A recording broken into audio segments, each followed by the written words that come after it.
it going? I'm Terry Jensen. I'm the pastor of First Baptist Church of Plano, Illinois. Had to take a breath. Yeah. Well, you're here with me through the week, and it's our Thursday edition. We've been talking about the Christian life and how to live it. But then we kind of stopped short here on Monday, and we decided to just go back and start at the beginning. And as I said before, the beginning is Jesus. So we started with Ephesians, not with the Gospels, not with Luke talking about the birth of Jesus or anything like that, even though this time of year that is far apropos, like that, even though apropos. So we got to looking at Ephesians. And in Ephesians, we started looking at what the plan of God was. And Paul had said that God had revealed this mystery to him, the mystery of Christ. And in that, he talked about us being together, unity, unified. God is trying to reconcile his entire creation together, reconciling that the lion at one time will lay down with the lamb, that Gentiles and Jews will come together and recognize and be in accord because they are of one body. All religions will come under the headship of Jesus Christ and come to know that they are all part of the same body, all humanity. So after that, we took a look and we started looking at what salvation is.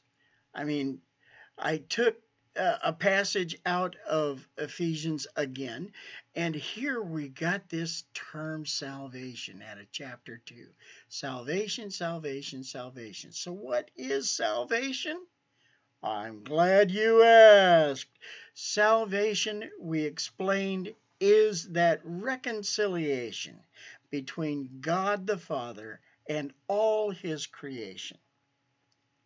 So, through that, we introduced you to the gospel, which is basically the life of Jesus, his death and resurrection.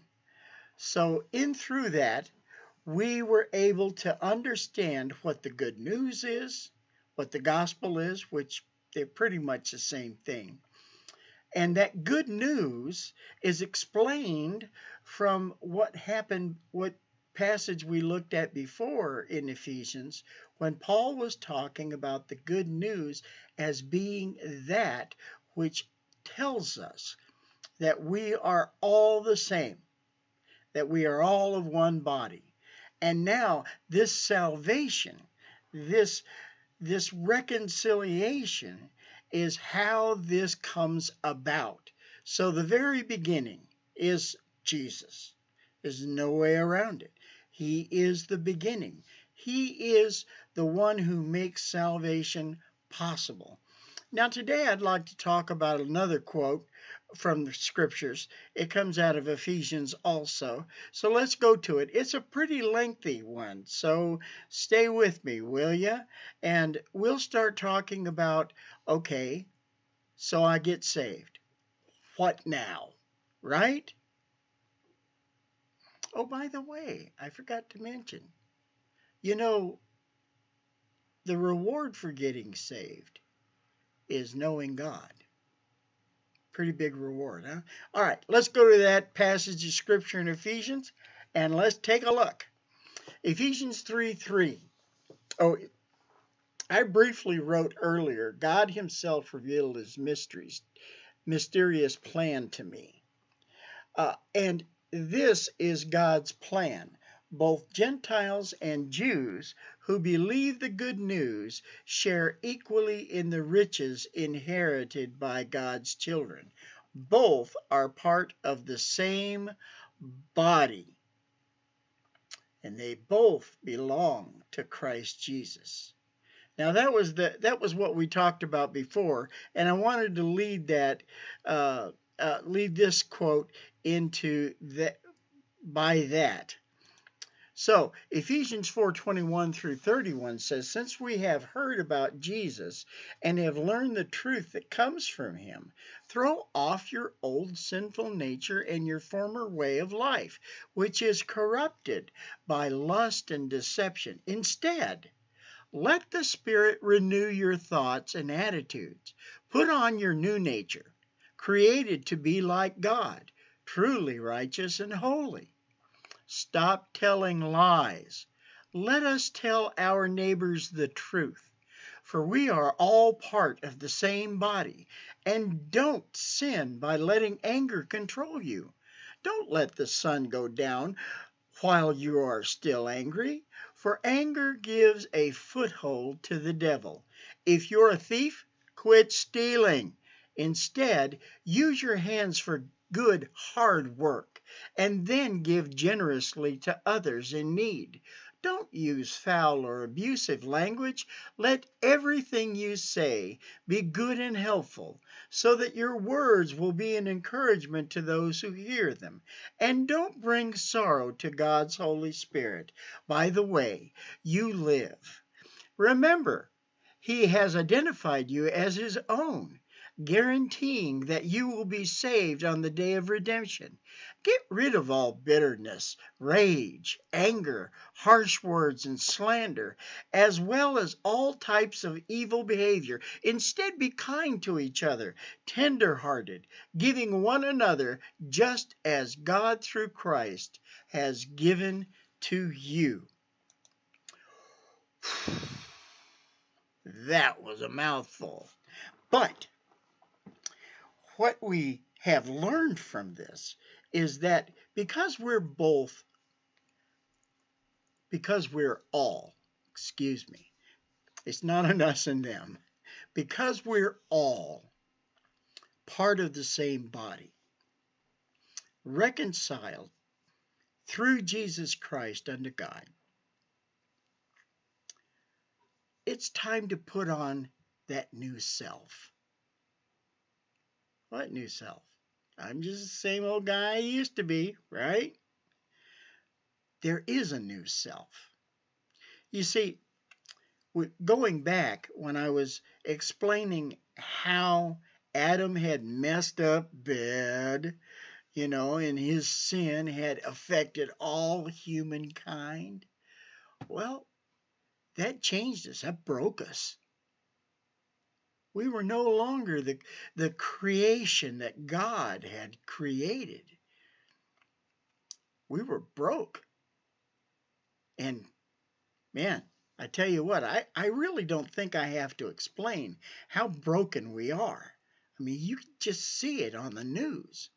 You look at it and you you you go to the grocery store, you go to the department store and you see people acting weird, you know? The kind of weird that they would never do to anybody else, but they do that and in public. Come on. Fighting over types of gifts or stuff. That's our old nature. It's corrupted. It's been corrupted by sin. And because of that corruption, it grows and it grows. The more you sin, the more you will sin. The more you do sin, the more you're going to sin again until there's a point where you don't even recognize that you're sinning and you can't differentiate who you were from who you are. And who you are, when you look in the mirror, you're not always that approving of. Sometimes you're just downright disappointed in yourself. But you don't have to be that person, because that person is an old, corrupted nature. That person is of a type that you don't have to be anymore. And this is the truth that Paul was saying. Don't tell your neighbors lies anymore. That, oh man, it's okay. Don't worry about it. You'll be all right. It isn't okay. It isn't all right. And it won't change. You can't change it. But Jesus can. Jesus can change it. And he has through the gift he's given us in the cross. His work on the cross has given you a second chance. I keep talking about God of second chances, and he is a God of second chances. You have to reach out, though. You have to find out who Jesus is. And you have to come to Christ in faith.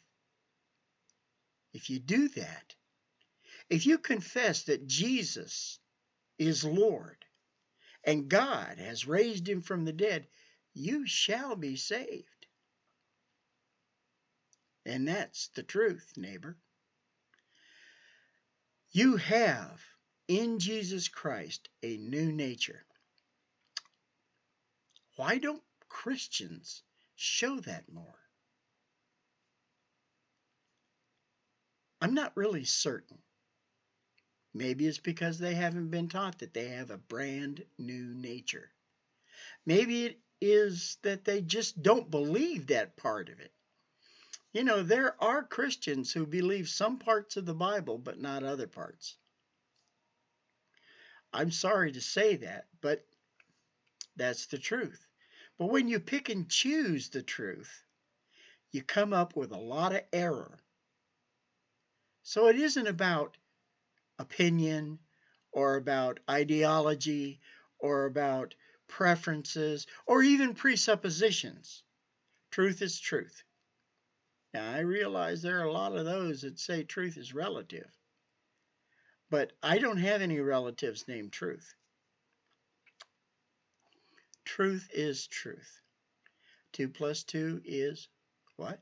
4? Yeah, that's truth. It is truth. And in the humanities, it doesn't change. Our corrupted nature has caused so much pain in this world.